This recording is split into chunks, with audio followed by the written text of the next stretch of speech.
And then we kind of, if there is an Apache web installation, so what we tell is that Apache to listen over the HTTP for port number 8080, and then in the port, and then we move out to a specific folder which is pre-configured /var/www, where we kind of set up our files and all. And the thing is that this ports number can be changed as per our will, and even this can be changed as per our will. So we can kind of edit the configuration so that we keep the file in a certain different folder. So we can also do that. Okay. So that's all kind of like how we can kind of start with setting up a HTTP website. And now let's say you are running that, you have a Windows system and not the Linux one. So again, what you do is that you just install this software, which is called XAMPP. This is the one which I found really useful. So you just go and install XAMPP, and what you do is that XAMPP.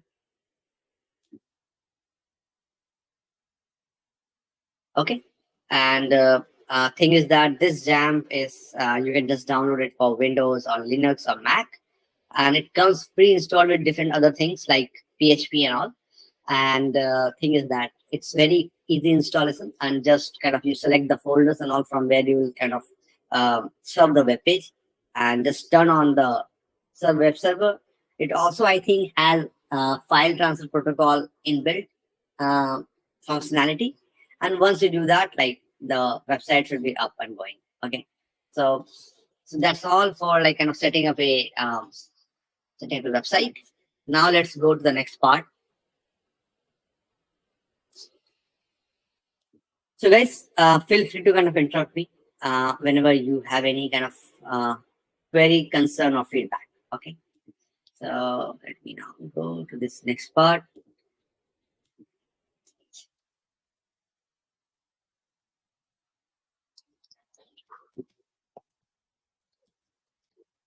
So now we kind of quickly understand like how a browser make a connection. Okay. So what will happen when, let's say, suppose anyone is kind of trying to visit abc.com, the one I registered over here. So what will happen is that the first thing that will happen is that my browser will make a request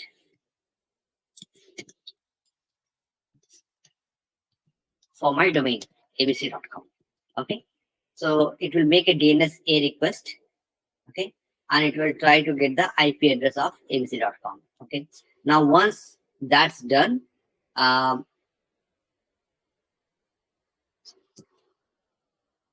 then it kind of like just what to say, that get the HTTP, it calls that URL, and kind of the website content is served from the specific folder, which is /var/www and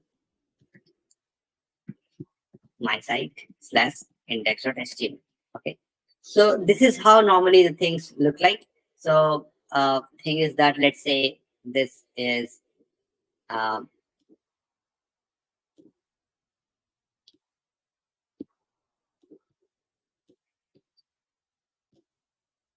so let's say this is our computer C1, and then here is the, let's say this is the DNS server, for an example. Okay, so what will happen now, as we know the DNS part, so it should be kind of easy peasy to kind of quickly understand. So the computer browser ask the DNS server what's the IP address of my site.com. This DNS server returns the IP address.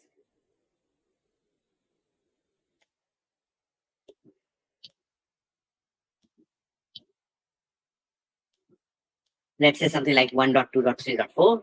And now what the computer does is that it goes to the web server. So this is, let's say, the web server, and the computer then makes a connection to this web server. Let's say the GET request. And once that's done, once the GET request is made to the web server returns the specific URL that was kind of requested by the client. Okay, so that's how the thing normally look like. I hope like it's quite clear now, like how the web page is kind of getting served and what happens in the background. Okay, now let's go to the next topic.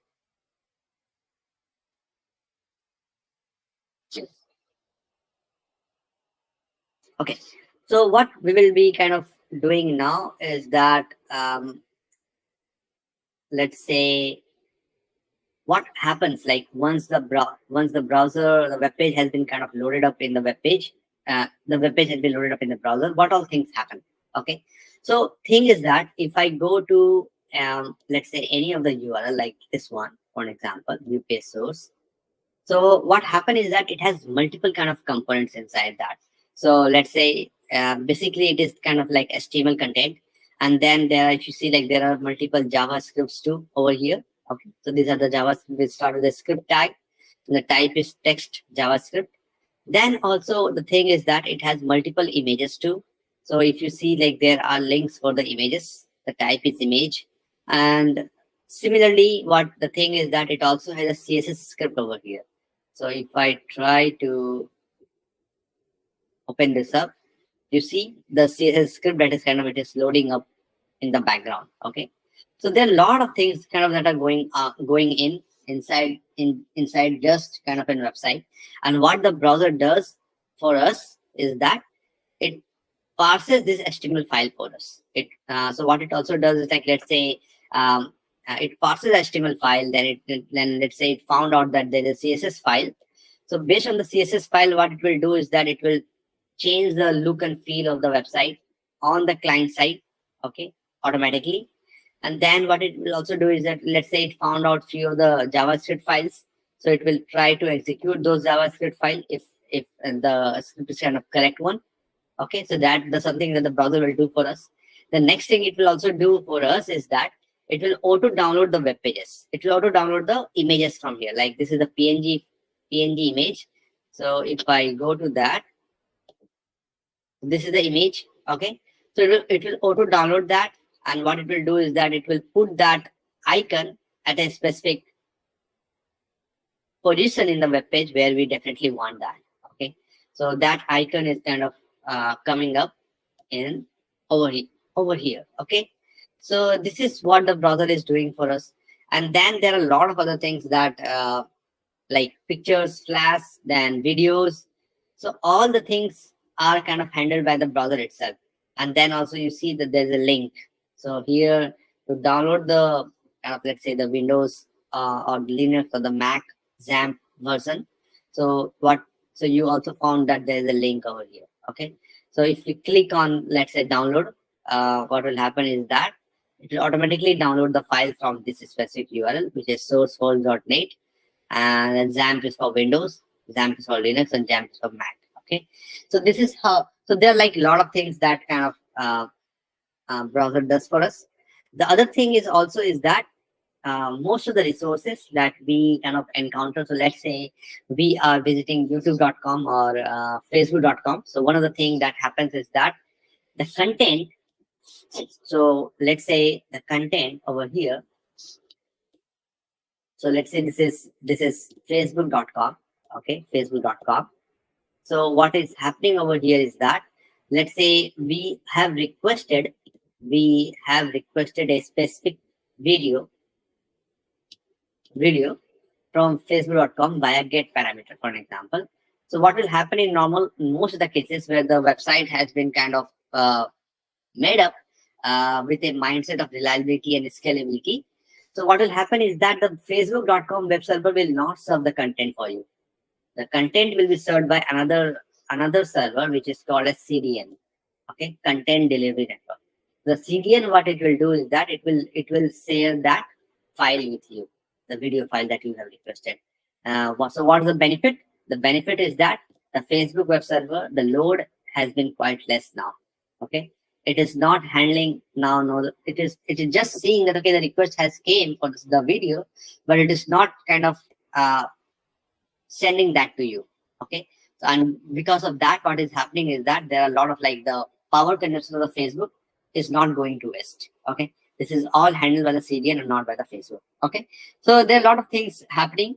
And the other thing also that happens is that browser also establish a sandbox environment. So by sandbox, what I mean is that, so if there is, like, let's say, any kind of a JavaScript code or something like